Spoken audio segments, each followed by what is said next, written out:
Staliśmy przy Ukrainie cały czas, od pierwszego dnia. We've always stood by Ukraine from day one. I was in Kiev the day before the Russian invasion. I literally left the city a few hours before the first Russian missiles hit Kiev and other cities. I embraced President Zelensky for the last time before the Russian invasion and promised him I would support Ukraine until the Russians were driven out. And I continue this support. Poland as a nation supports and will support the country, and that goes for all Polish politicians. This isn't just a question of regional security, but of global security in my view. It's not just about Poland's security, but about fundamental human decency. If someone's invaded by another country, by a superpower, it deserves our support, because every nation has the right to live as an independent sovereign country, especially having been one already. So when that country is invaded, the most basic human decency is to support those defending themselves. That's why we stand by Ukraine, and it's why I relentlessly call on support for Ukraine wherever I go, Davos included. Russian advantages over Ukraine are obvious: territory, population, military might. But the heroism shown by the Ukrainians commands respect. We're supporting them not only by hosting refugees within our borders from the start of the war, but we also send military aid. We were the first to send them 100 tanks. In total, we've sent them more than 300, as well as more than a dozen or so of the newest Leopard tanks we had in our arsenal. We've also sent long-distance AHS Crab howitzers, so the Ukrainians could repel Russian attacks, and we hope that Ukraine will continue to receive support until it can finally oust the Russians from its occupied territories. And yet, huge support from Poland, a lot of support from other Western allies, and yet Russia seems implacable to a certain degree in certain parts of the country. They still control 20% of the country. I spoke to Mr. Yermak from the President's office in Ukraine a couple of days ago. He said there will be no negotiations with Mr. Putin. But in order for this war not to last another 2 years or another 10 years, if we consider the start was when the invasion of Crimea happened, surely the Ukrainians need to start speaking to the Russians. At the moment, they won't speak to them. Trudno się dziwić, że przedstawiciele władz Ukrainy nie chcą dzisiaj rozmawiać. It's hardly surprising the Ukrainian authorities won't speak to Vladimir Putin, because they made it clear from the start, which I, as Polish president, completely understand. The Russians have to leave illegally occupied regions of Ukraine.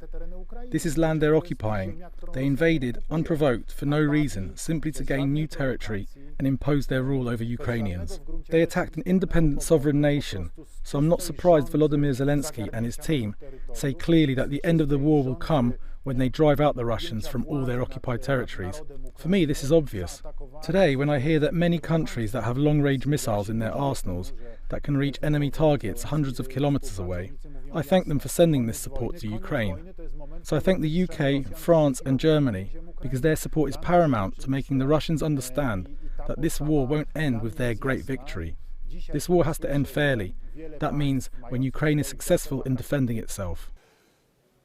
So can we talk about NATO and concerns that you may have about NATO? Because we know that Poland is spending a large amount more money on increasing its military capacity. A larger percentage of its defence spending is going into supporting and building up a stronger eastern flank. Do you think the rest of NATO is doing the same in Europe? Plus, as a second part to the question, if there is a change of presidency in the United States, do you have grave concerns about US leadership? Dla mnie jako prezydenta Polski sprawa jest bardzo prosta. As far as I, the President of Poland, am concerned, this issue is straightforward. We hugely appreciate our membership of NATO and the credibility of our allies, and above all that of the largest, the USA, whose forces and military installations are stationed in Poland. Indeed, the anti-missile base in Ręcikowo is close to completion, so these are hugely important investments and we're pleased to have them. However, we're fully aware of the massive Russia threat to Europe vis-à-vis their attack on Europe. So if the whole of Europe is threatened, we stand in the way, and for me the most important thing is the security of Poland and of my compatriots. Therefore, I have no doubt that in order to defend oneself as a responsible member of NATO, we have to do everything in our power to strengthen our army in the quickest possible time. This means boosting defence spending, so we increased ours not only to the basic 2% required by NATO, but it's now in the region of 4%. So we're making huge defence purchases in South Korea, the US and the UK. We're buying the newest tanks, howitzers, the latest F-35 jets from the US, the FA-50s from South Korea. We're arming our military, increasing personnel, because we're aware of the fact that we need to be able to defend ourselves. Seeing what's going on in Ukraine, we need the potential to repel the enemy. We encourage our allies to do the same, and we see that the NATO eastern flank countries, the so-called Bucharest 9, have recently significantly boosted their defence spending.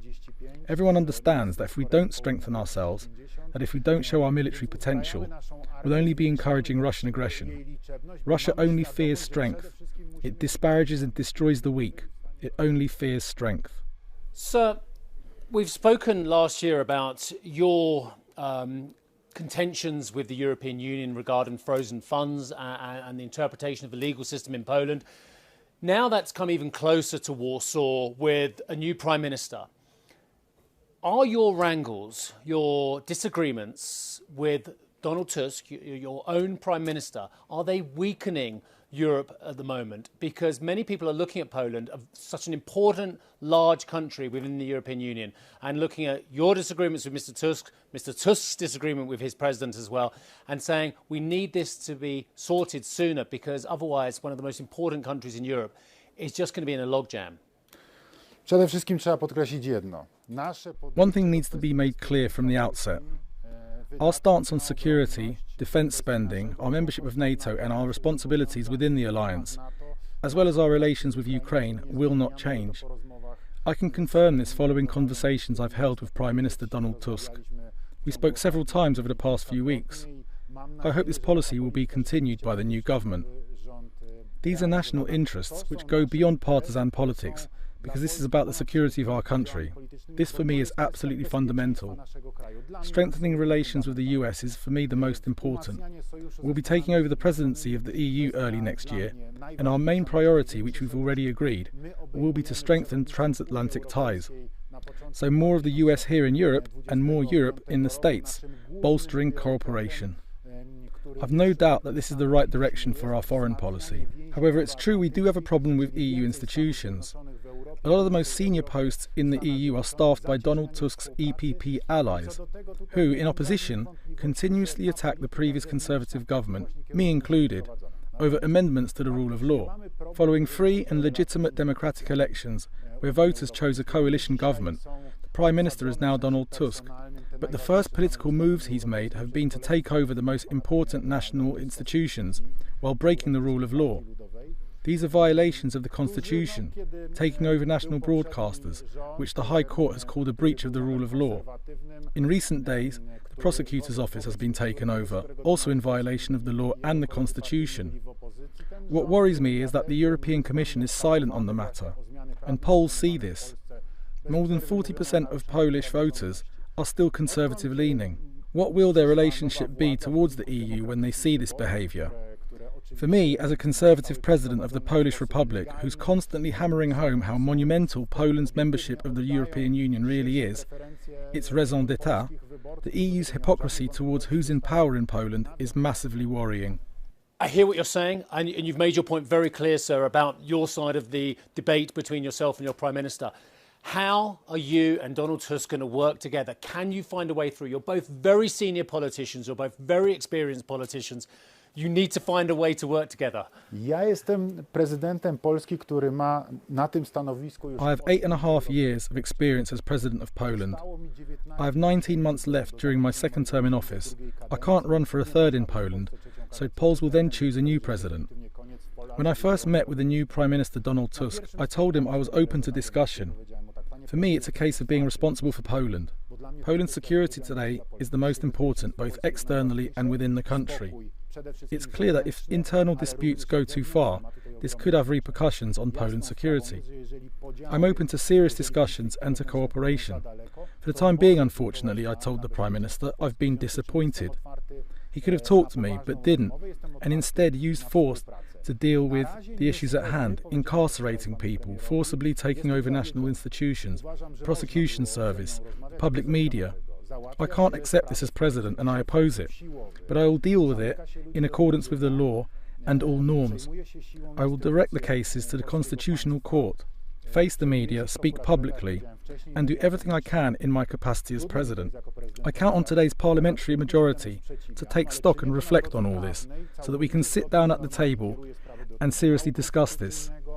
The Polish constitution must be respected, standards must be upheld, and the newly elected also have a responsibility to reach a political compromise.